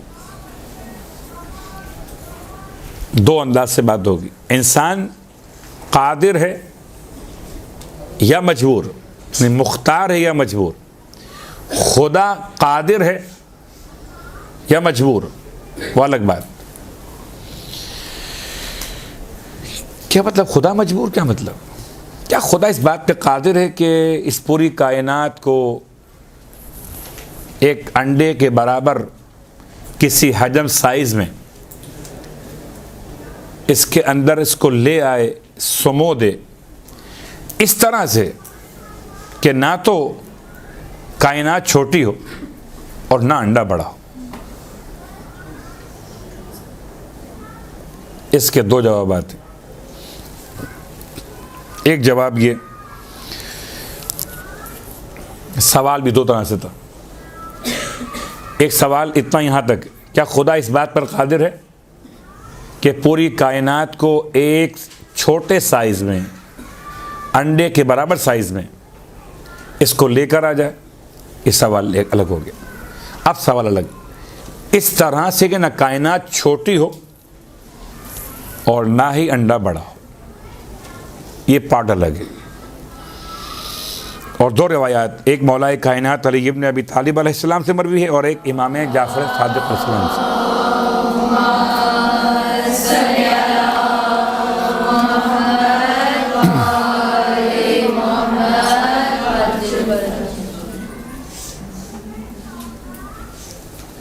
ارشاد فرمایا امام نے، اگر سوال اس حد تک ہو کہ خدا اس بات پر قادر ہے، ابھی قادر ہے کا مطلب بھی لوگ سمجھتے شاید قادر ہونے کا مطلب جو چاہے کر سکتا ہے. آپ کا خیال کیا ہے؟ جو چاہے خدا کر سکتا ہے؟ خدا جو چاہے کر سکتا ہے؟ جواب جی بے شک، آپ نے کہہ دیا. تو اس کا مطلب خدا ظلم بھی کر سکتا ہے؟ ابھی تو آپ نے کہا جو چاہے کر سکتا ہے. اب جو چاہے کر سکتا ہے، آئیے اس کی مثال لیتے ہیں. مثال کیا ہے؟ خدا چاہے تو یزید کو معاف کر سکتا ہے.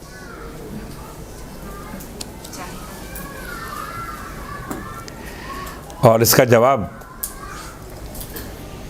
یہ خدا جو چاہے کر سکتا ہے، خدا یزید کو معاف کر سکتا ہے. جواب یزید کو خدا معاف کر کے کہاں رکھے گا؟ کہ جنت میں. جنت میں رکھے گا آقا حسین کو بھی. تو ایک ہی مقام پر قاتل اور مقتول دونوں کو رکھے، خلاف عدل ہے.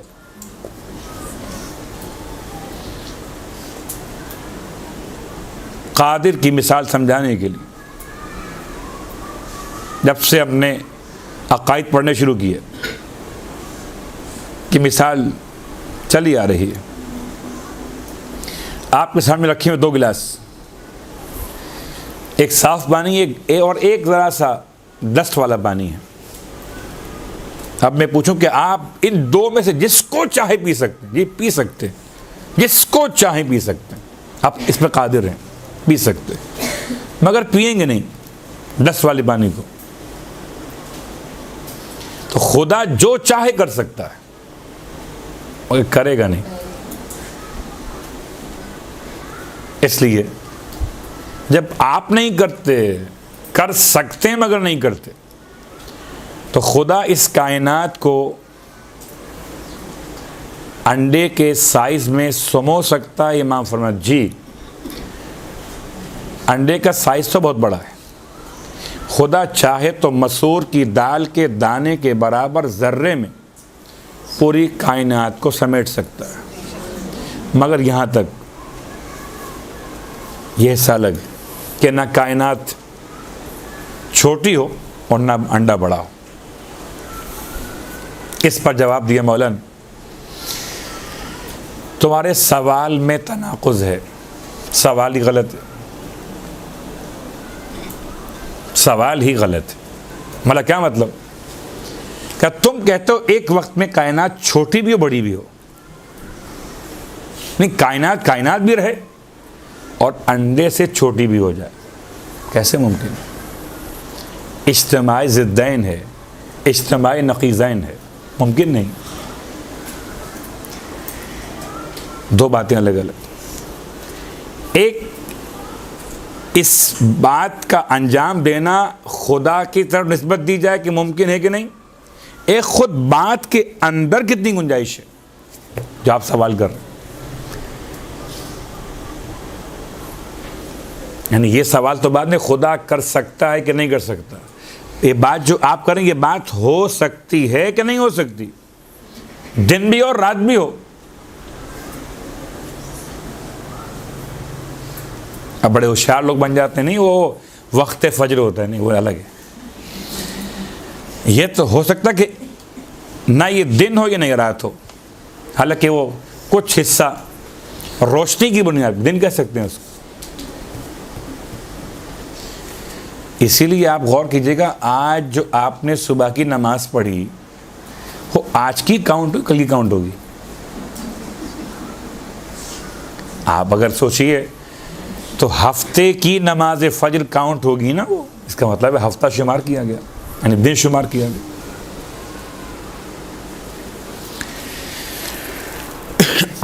تو ایک سوال واضح ہو گیا کہ خدا اس بات پر قادر ہے، اور قادر کا مطلب خدا قدرت رکھتا ہے کہ جو چاہے انجام دے۔ اس کے چاہنے کا مطلب اس کے عدل کے ساتھ ظلم اختیار نہیں کرتا، ظلم برائی ہے، اور خدا ہر برائی سے پاک ہے۔ سبحان من استنار بالحول والقوت، پاک ہے وہ ذات جس نے اپنی قوت اور قدرت کے ساتھ جہانوں کو منور کیا، قوت اور قدرت کے ساتھ۔ بہت بڑا جملہ ہے، حول اور قوت، بحول اللہ وقوتہ اقوم واقعد، اللہ کی طاقت اور قدرت کے ساتھ ہم اٹھتے اور بیٹھتے۔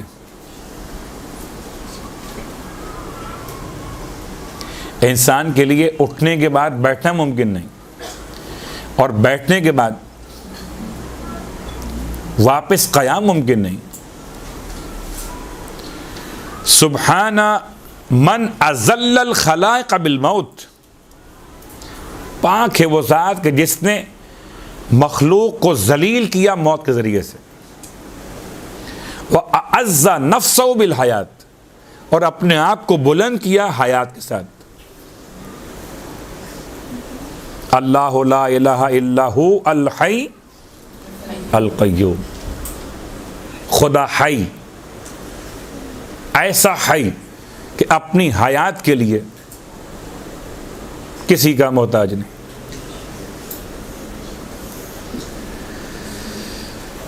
بہت ساری وضاحتیں ہو سکتی ہیں کہ خدا اپنی حیات کے لیے کسی کا محتاج نہیں۔ اگر خدا بھی کسی کا محتاج ہو تو وہ جس کا محتاج وہ خدا ہو گیا، اگر وہ بھی کسی اور کا محتاج ہو تو اینڈنگ نہیں ہوگی۔ اس کو مثال سے سمجھانا شاید آسان ہو، اور عقائد کی بحث میں اس کو ہم کہتے ہیں دور اور تسلسل۔ یا تو یہ بات گھوم کے واپس یہیں پر آئے گی، یا پھر اس کا کوئی سلسلہ نہیں ہوگا، یعنی کوئی اینڈ نہیں ہوگا۔ یہ تسبیح کے دانوں میں سے ایک دانہ یہ مخلوق ہے، اس کا خالق کون؟ کہ اگلا والا۔ میں مخلوق، خالق کون؟ میں والد۔ ان کا خالق کون؟ ان کے والد۔ ان کا کون؟ ان کے والد۔ اب آپ جائیے، ایک حد تک آپ پہنچیں گے اس آخر دانے کے اوپر۔ اب اس آخر کے بعد بھی اس کا خالق کون؟ یا تو پہلے والا وہ، یہاں سے بات شروع کی تھی ہم نے۔ تو اس کا مطلب کیا ہوا کہ ایک ہی وقت میں خالق بھی مخلوق بھی، اور یہ ممکن نہیں۔ تو یا تو یہ تسبیح کے دانوں کے انداز سے گھوم کے واپس آئیں گے، اس کا نام ہے دور، اور دوران کو کہتے ہیں چورنگی، گھومنا، اس سے لفظ دائرہ، گول چکر لگانا، جہاں سے چلے تھے واپس وہیں پہ آ گئے، یا پھر نکل گئے اور کوئی اینڈ نہیں ہے۔ کوئی تو اینڈ ہوگا، بس جو اینڈ وہ خدا ہے۔ آپ پھر کہیں جی اس کا خدا کون ہے، اس کا اینڈ نہیں ہوا ابھی۔ عقائد کی بحث ہے، خدا کی ذات کے بارے میں بات کر رہے ہیں۔ سبحان من اذل الخلائق بالموت، اس نے اپنی مخلوقات کو ذلیل کیا ہے موت کے ذریعے سے۔ سب کو موت ہے، اس کو موت نہیں ہے۔ وَأَعَزَّ نَفْسَهُ بِالْحَيَاةِ، اور اس نے اپنے آپ کو عزیز کیا ہے اپنی حیات کے ذریعے سے۔ اور یہ واقعاً بہت بڑی بات کہ اس نے اپنے حیات کی تعریف خود کی۔ لا تأخذہ سنۃ ولا نوم، موت تو بہت دور ہے، موت کے بہت قریب قریب دو کیفیتیں اور ہیں، ایک ہے نیند جو چھوٹی موت ہے، ایک ہے اونگ جو اس سے ہلکی موت ہے۔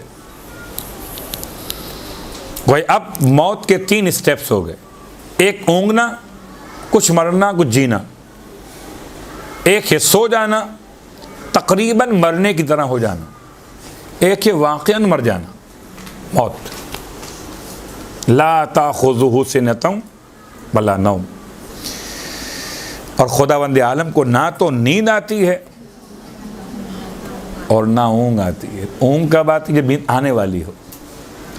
نیند کب؟ جب موت آنے والی ہو۔ کیا مطلب؟ موت کا مطلب کیا ہوا کہ جب انسان کے اعضاء و جوارح کام کرتے کرتے بالآخر تھک جائیں۔ تھکان کی علامت اونگ، اور اونگ علامت ہے موت، نیند کی، نیند علامت موت کی۔ خدا کام کرتے کرتے تھکتا نہیں ہے، ارے وہ تو تھکتا ہی نہیں ہے، اس کا جو نام لے وہ بھی نہیں تھکتا۔ اس لیے آپ غور کیجئے، اب شہزادی گئی ہیں اپنے بابا کے پاس کہ بابا گھر کے کام، سیدہ نے خود بیان کیا یا مولا نے بیان کیا کہ گھر کے کام بہت زیادہ، کوئی اگر معاونت کے لیے، کوئی اگر ہاتھ بٹانے کے لیے کوئی مل جائے ملازمہ، کوئی کنیز، اللہ کے رسول نے جواب میں وہ دیا اس کو آج ہم تسبیح سیدہ کے نام سے جانتے ہیں، یہ لے جاؤ۔ اب اگر کوئی اور ہو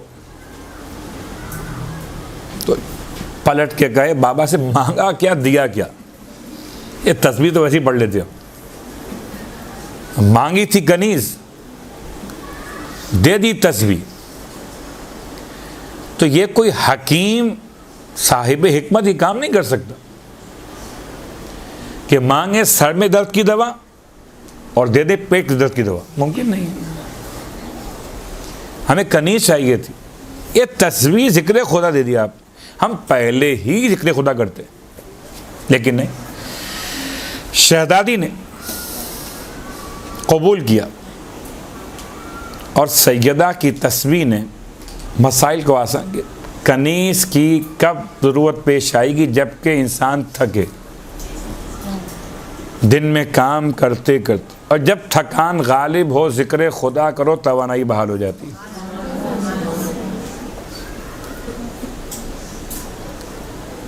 یعنی کبھی کبھی آپ کہتے ہیں نا کچھ توانائی والے کھانے کھا لیجئے تو اس سے آپ ذرا بہتر فیل کریں گے، کچھ آپ کی تھکان کم ہو جائے گی۔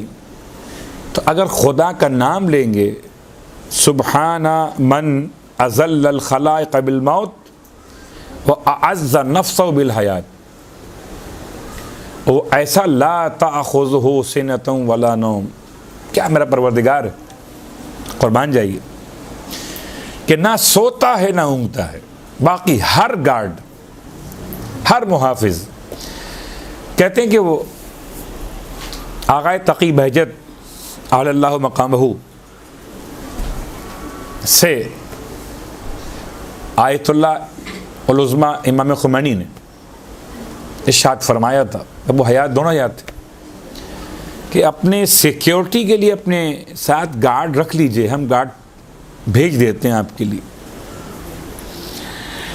مخصوص انداز سے سر جھکائے ہوئے، سر اٹھا کے فرماتے ہیں روح اللہ یہ بتاؤ جو ہمارے گارڈ ہوں گے ان کا محافظ کون ہوگا؟ ہمارے محافظ تو وہ ہو جائیں گے، ان کا محافظ کون ہوگا؟ روح اللہ نے جواب دیا آقا ان کا محافظ اللہ پروردگار موجود ہے۔ فرمایا روح اللہ جو میرے محافظوں کی حفاظت کر سکتا ہے میری کیوں نہیں کر سکتا؟ لا تأخذہ سنۃ ولا نوم، یہ سوال کیا گیا تھا موسیٰ ابن عمران علیہ السلام کے زمانے میں کہ اللہ سوتا کب ہے؟ سارے چور یہ سوچتے ہیں کہ چوکیدار سوتا کب ہے؟ یا آپ آج سمجھیے کہ لائٹ جاتی کب ہے؟ کیوں؟ CCTV کیمرے آف کب ہوں گے؟ جب لائٹ جائے گی. لائٹ جائے گی ہمارا کام ہو جائے گا. چوکیدار سوتا کب ہے؟ جب یہ سوئے گا تو ہمارا کام ہو جائے گا. تو اللہ سوتا کب ہے؟ تو اللہ تو کبھی سوتا ہی نہیں ہے. موسیٰ علیہ السلام نے رب سے پوچھ لیا، مالک قوم پوچھتے سوتا کب ہے تو؟ پروردگار نے خوب جواب دیا. کہ جواب ایسے نہیں، آپ 3 دن اور رات جاگو پہلے موسیٰ، 3 راتیں اور 3 دن مسلسل جاگیے. اتنا جاگے 3 اور 3 دن اور رات ملا کر کہ اب بالکل تھک کر چور ہو گئے. نیند غالب نہیں اغلب ہو گئی. اب کہا خدا نے دونوں ہاتھ میں سنبھالو شیشے کے ظرف اور بیٹھ جاؤ. جیسے ہی بیٹھے ٹکرا گئے، دونوں ٹوٹ گئے. خدا نے پوچھا موسیٰ 3 دن جاگنے کے بعد تمہارے ہاتھ میں 2 برتن پکڑا، ٹوٹ گئے وہ؟ اگر ہم سو جاتے تو کائنات کا کیا بنتا؟ خدا سوتا نہیں اور ایسا جاگتا ہے کہ اسے اونگ بھی نہیں آتی، نیند بھی نہیں آتی. وَأَعَزَّ نَفْسَهُ بِالْحَيَاةِ سبحان من یبقى ویفنى کل شیء سواہ. پاک ہے وہ ذات کہ جو باقی رہے گی اور اس کے سوا تمام چیزوں کو فنا ہو جانا ہے. سب فنا ہو جائیں گے، بس ایک وہ ذات باقی رہے گی. اور آخری بات، سبحان من استخلص الحمد لنفسہ. پاک ہے وہ ذات جس سے حمد اور ستائش کو اپنے نفس کے ساتھ مخصوص کیا. وارتضاہ، اور اپنے لیے اپنی حمد کو پسند کیا.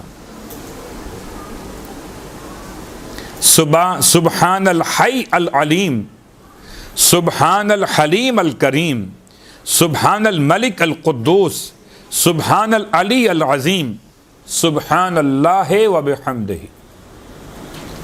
سیدہ نے رب کی صفات کو شمار کرنا شروع کیا.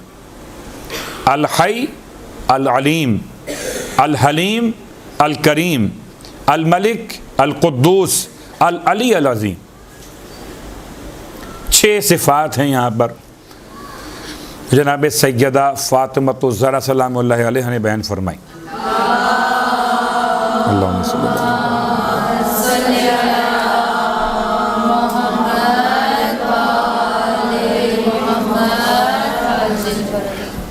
6 صفات میں صفت نمبر 1 ہے حی، خدا زندہ ہے. صفت نمبر 2 علیم، خدا صاحب علم ہے. کچھ لوگ خدا کو پڑھاتے ہیں، ایسے ایسے استاد ہیں. خدا سب جانتا ہے کہ آپ کے گھر میں کتنے لوگ رہتے ہیں اور کیا کھاتے ہیں. جی آپ کو کیا خبر، ہم گھر چلاتے ہیں،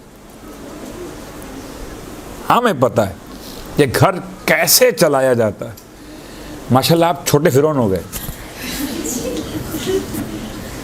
وہ بڑا فرعون تھا کہ میں پوری حکومت چلاتا ہوں، میں گھر چلاتا ہوں. آپ اپنے آپ کو چلانے پر قادر نہیں ہو، گھر چلاؤ گے. آپ اپنے بچوں کا پیٹ اپنے کمائے ہوئے رزق سے نہیں بھر سکتے. پیٹ صرف خدا ہی بھرتا ہے. وہ ایک لقمے سے بھر دے یا 4 روٹیاں بھی کم پڑ جائیں. العلیم، خدا زندہ بھی ہے اور صاحب علم بھی ہے. اب صاحب علم ہے، مطمئن رہیے. پھر خدا جانتا ہے. کیا مطلب؟ آپ کے ساتھ جو ہو رہا ہے، جو کوئی اگر زیادتی کر رہا ہے کرنے والا، خدا جانتا ہے.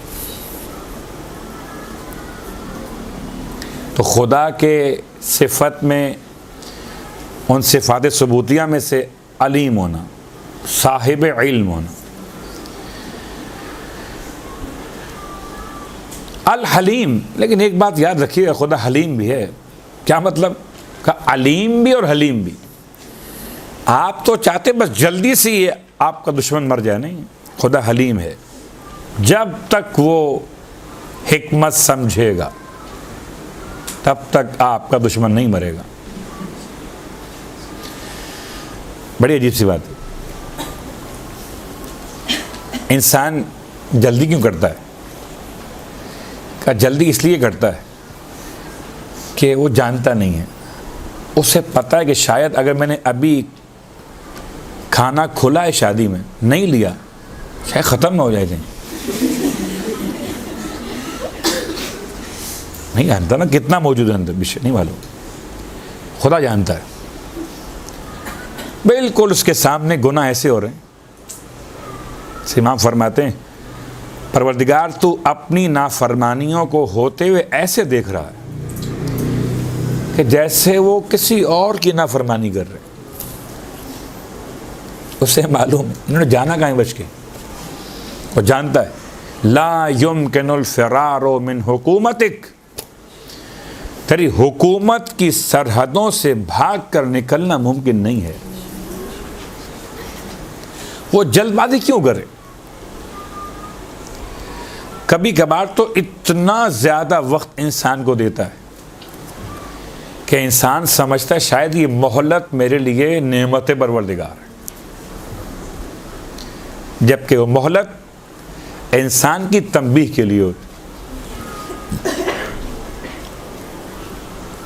تو الحی العلیم، الحلیم، خدا صاحب حلم ہے۔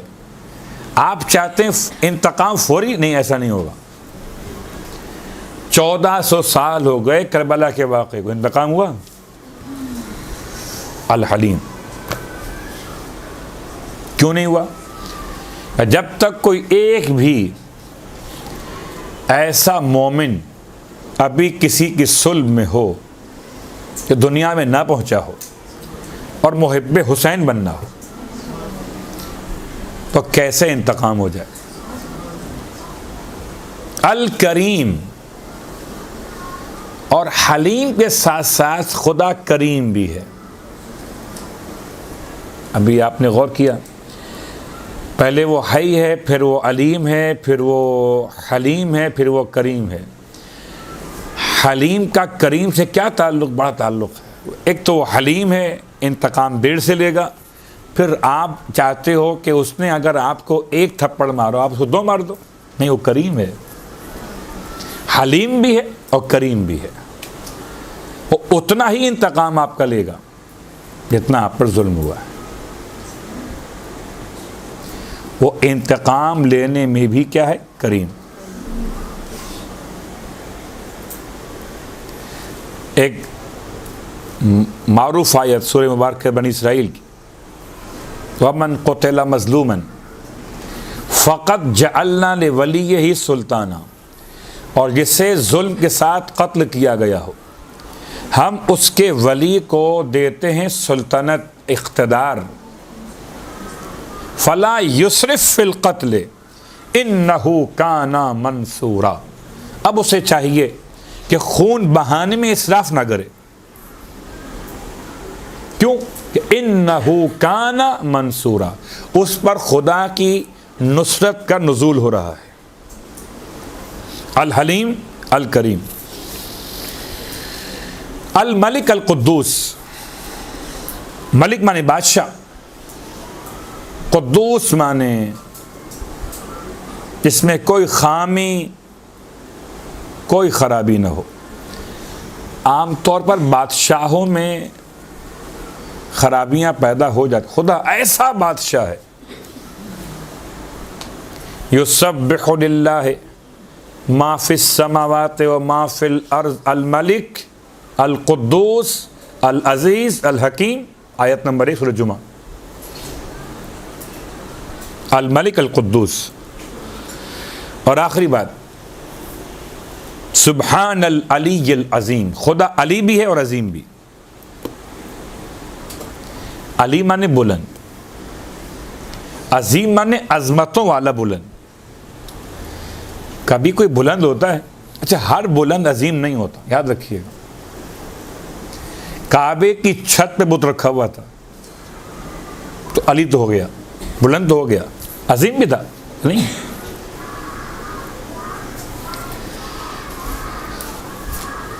کبھی غور کیجئے گا، ہر بلند عظیم نہیں ہوتا